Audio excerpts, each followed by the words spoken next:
Assalamualaikum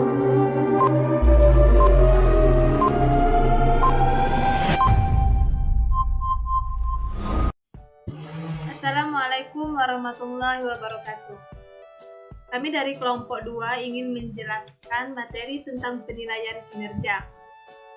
Di sini kami beranggotakan, yaitu saya sebagai pemateri pertama, yang pertama Syarifah Amira, dan pemateri kedua yaitu Wan Jatullah, pemateri ketiga yaitu Sri Devi Sitohang, dan pemateri yang keempat yaitu Rifkah Akila Araham. Nah, di sini saya akan langsung saja menjelaskan tentang pengertian penilaian kinerja. Penelitian kinerja adalah evaluasi sistematis terhadap kinerja karyawan dan untuk memahami kemampuan karyawan tersebut, sehingga dapat merencanakan pengembangan karir lebih lanjut bagi karyawan yang bersangkutan. Nah, di sini juga ada pengertian menurut Soeb Prihanto, yaitu sistem yang digunakan untuk menilai dan mengetahui apakah seseorang karyawan telah melaksanakan pekerjaannya masing-masing secara keseluruhan. Dan juga menurut para ahli yang lainnya, yaitu Dessler, definisi penilaian kinerja yaitu evaluasi kinerja karyawan secara relatif pada waktu sekarang ataupun yang telah dilakukan yang disesuaikan dengan standar prestasi. Nah, selanjutnya yaitu tujuan penilaian kinerja. Adapun tujuan dari penilaian kinerja karyawan menurut Rifai antara lain yaitu yang pertama adalah memperoleh data yang sinkron dengan fakta dan sistematis, yaitu dalam menentukan nilai suatu pekerjaan.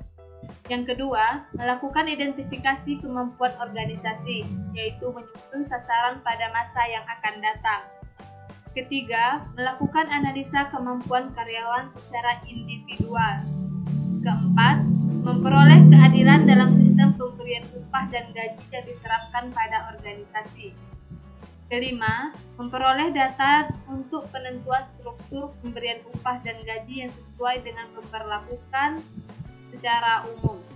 Keenam, membantu pihak manajemen dan menjalankan pengukuran dan pengawasan yang lebih akurat atas biaya yang dipakai oleh perusahaan. Dan yang terakhir yaitu yang ketujuh, memungkinkan manajemen menjalani negosiasi secara rasional dan objektif dengan serikat pekerja ataupun dengan langsung kepada karyawan. Berikutnya akan dilanjutkan oleh pemateri kedua yaitu Wan Atnya Kerjatullah. Selanjutnya saya akan menjelaskan tentang syarat efektivitas penilaian kinerja. Dalam melakukan penilaian atau evaluasi kinerja yang efektif, ada beberapa syarat dalam efektivitas penilaian kinerja yaitu 1. Relevance. Ada kaitan yang jelas antara standar tampilan kerja dari suatu tugas dan tujuan organisasi, dan ada kaitan yang jelas antara elemen tugas dan dimensi-dimensi yang dinilai dalam lembaran penilaian. 2. Sensitivity. Sistem penilaian yang digunakan dapat membedakan antara pegawai yang efektif dan pegawai yang tidak efektif. 3. Reliability. Hasil penilaian yang diperoleh menunjukkan konsistensi yang tinggi. Sistem yang digunakan harus dapat diandalkan, dipercaya bahwa menggunakan tolak ukur yang objektif, akurat, konsisten, dan stabil. 4. Acceptability. Jenis dan tingkat perilaku kerja yang dinilai dapat diterima oleh kedua belah pihak, atasan atau bawahan. 5. Practicality. Mudah dimengerti dan digunakan oleh manajer dan pegawai yang tidak rumit dan tidak terbelit. Selanjutnya, manfaat penilaian kinerja karyawan. Manfaat yang dilakukan penilaian kinerja karyawan ialah sebagai berikut. 1. Memberikan informasi tentang hasil yang digunakan oleh sebuah pekerjaan. Bisa mencegah terdapatnya miskomunikasi berkaitan dengan kualitas kerja yang diinginkan. Menciptakan peningkatan produktivitas karyawan sebab ada feedback atau umpan balik untuk karyawan yang berprestasi. Menghargai sistem kontribusi, membuat komunikasi dua arah antara pihak manajer dan karyawan. Elemen penilaian kerja. kinerja. Elemen-elemen utama dalam sistem penilaian kinerja Reuters and Davis 1996 adalah 1. Performance standard. Penilaian kinerja sangat membutuhkan standar yang sangat jelas, yang dijadikan tolak ukur atau patokan terhadap kinerja yang akan diukur. Standar yang digunakan tentu saja harus berhubungan dengan jenis pekerjaan yang akan diukur oleh hasil yang diharapkan akan terlihat dengan adanya penilaian kinerja ini. Kriteria manajemen kinerja atau kriteria for managerial performance. Kriteria penilaian kinerja dapat dilihat melalui beberapa dimensi, yaitu kegunaan fungsional atau fungsional utility, validitas atau validity, empirical base atau sensitivity, pengembangan sistematis deployment, dan kelayakan hukum legal appropriateness. A. Kegunaan fungsional bersifat krusial karena hasil penilaian kinerja dapat digunakan untuk melakukan seleksi, kompensasi, dan pengembangan pegawai, maka hasil penilaian kinerja harus valid, adil, dan berguna sehingga dapat diterima oleh pengambil keputusan. B. Valid atau pengukur apa yang sebenarnya hendak diukur dari penilaian kinerja tersebut. C. Bersifat empiris, bukan berdasarkan perasaan semata. D. Sensitivitas kriteria itu menunjukkan hasil yang relevan saja, yaitu kinerja, bukan hal-hal lainnya yang tidak berhubungan dengan kinerja. E. Sistematika kriteria. Hal ini tergantung dari kebutuhan organisasi dan lingkungan organisasi. Kriteria yang sistematis tidak selalu baik. Organisasi yang berada pada lingkungan yang tepat berubah mungkin justru lebih baik menggunakan kriteria yang kurang sistematis untuk cepat menyesuaikan diri, dan begitu juga sebaliknya. F. Kelayakan hukum, yaitu kriteria itu harus sesuai dengan hukum yang berlaku. Selanjutnya akan dibacakan oleh Sri Devi. Baiklah, saya akan melanjutkan bagian dari elemen penilaian kinerja. Yang ketiga, pengukuran kinerja atau performance measure. Pengukuran kinerja dapat dilakukan dengan menggunakan sistem penilaian atau rating yang relevan. Rating tersebut harus mudah digunakan sesuai dengan yang akan diukur dan mencerminkan hal-hal yang memang menentukan kinerja. Pengukuran kinerja juga berarti membandingkan antara standar yang telah ditetapkan dengan kinerja sebenarnya yang terjadi. Pengukuran kinerja dapat bersifat subjektif atau objektif. Objektif berarti pengukuran kinerja dapat juga diterima, diukur oleh pihak lain selain yang melakukan penilaian dan bersifat kuantitatif. Sedangkan pengukuran yang bersifat subjektif berarti pengukuran yang berdasarkan pendapat pribadi atau standar pribadi orang yang melakukan penilaian dan sulit untuk diverifikasi oleh orang lain. Di sini ada proses penilaian kinerja, yaitu mengidentifikasi tujuan-tujuan penilaian spesifik. Selanjutnya, menetapkan kriteria dan mengkomunikasikannya kepada para karyawan, dan memeriksa pekerjaan yang dijalankan. Lalu menilai kinerja dan mendiskusikannya penilaian bersama karyawan. Dalam menerapkan penilaian kinerja karyawan, mempunyai beberapa proses yang harus dilakukan. Hal itu disebabkan penilaian kinerja ialah suatu proses secara terus-menerus dan tidak bersifat temporer. Proses tersebut antara lain sebagai berikut. Yang pertama, analisis pekerjaan. Proses analisis ini dapat diawali dari analisis jabatan atau posisi. Dengan mengetahui posisi seorang karyawan, maka akan lebih mudah menjelaskan jenis pekerjaannya, tanggung jawab yang dipikul, kondisi kerja, dan berbagai program dan aktivitas yang dilakukan.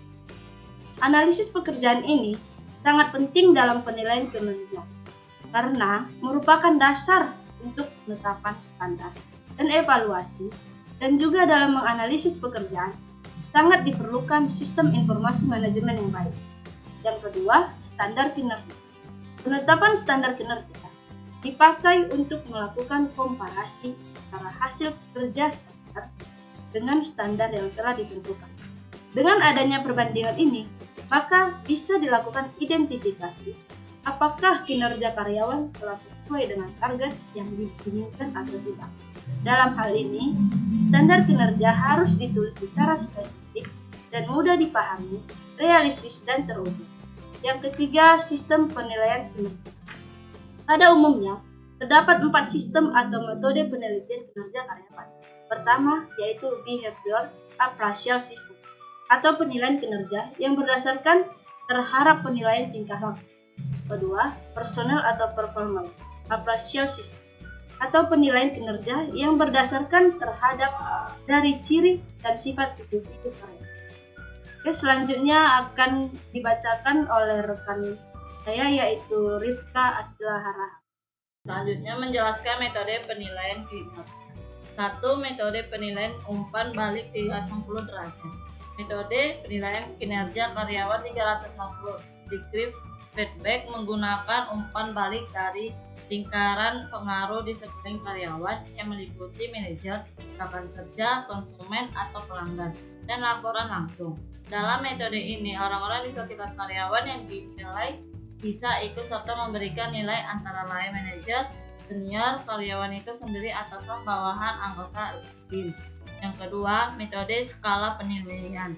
Metode skala penelitian menggambarkan bagaimana orang lain mengamati dan menilai karyawan dan pengaruhnya bagi kinerja karyawan. Penilaian dilakukan dengan metode partisipasi dalam simulasi sosial, diskusi informal, latihan pencarian fakta, pengambilan keputusan, dan permainan peran. Yang ketiga, metode insensitif. Ketika tindakan tersebut yang disebut insensitif mempengaruhi aktivitas teman secara signifikan, secara positif ataupun negatif. Manajer mencatatnya pada akhir periode penilaian. Penilaian menggunakan catat tersebut bersama dengan data-data lainnya untuk mengevaluasi kinerja karyawan. Dengan cara tersebut, penilai akan lebih cenderung mencakup keseluruhan periode evaluasi dan tidak berfokus pada minggu-minggu atau bulan-bulan terakhir saja. 4. Metode esai. Penilaian jenis ini sangat bergantung pada kemampuan menulis dari evaluator pada atasan dengan keterampilan menulis yang sangat baik.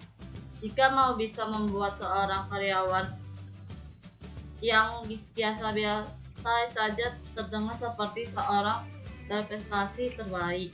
5. Metode standar kinerja. Manfaat nyata penggunaan standar sebagai kinerja penilaian adalah objektivitas.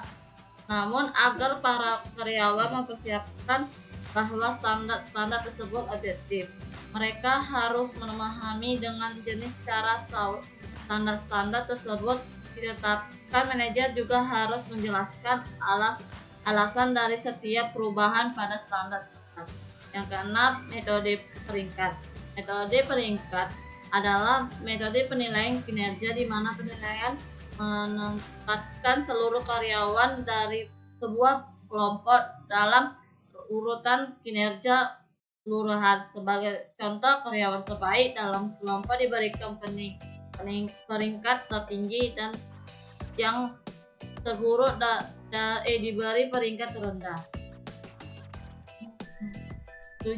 Metode distribusi dipaksakan. Para pendukung distribusi dipaksakan yakin bahwa sistem tersebut memfasilitasi pelanggaran dan mencegah para manajer yang terlalu ragu-ragu untuk menyingkirkan mereka yang berprestasi buruk. Mereka berpikir bahwa peringkat yang dipaksakan mengharuskan para manajer bersikap jujur pada para karyawan mengenai prestasi mereka. Yang ke-8, metode skala penilai berdasarkan keperlakuan. Metode skala penilai berdasarkan keperlakuan adalah metode penilaian kinerja yang menghubungkan unsur-unsur skala penilai tradisional dengan metode insight kritis. Berbagai tingkat kinerja ditunjukkan sepanjang sebuah skala dengan masing-masing dideskripsikan menurut perilaku kinerja spesifik seorang karyawan. Baiklah teman-teman, mungkin itu saja yang dapat kami sampaikan di pembahasan kali ini. Mohon maaf apabila ada kesalahan dan kekurangan. Jangan lupa like, komen, dan subscribe. Saya akhiri, wabillahi taufiq wal hidayah. Wassalamualaikum warahmatullahi wabarakatuh. Bye-bye.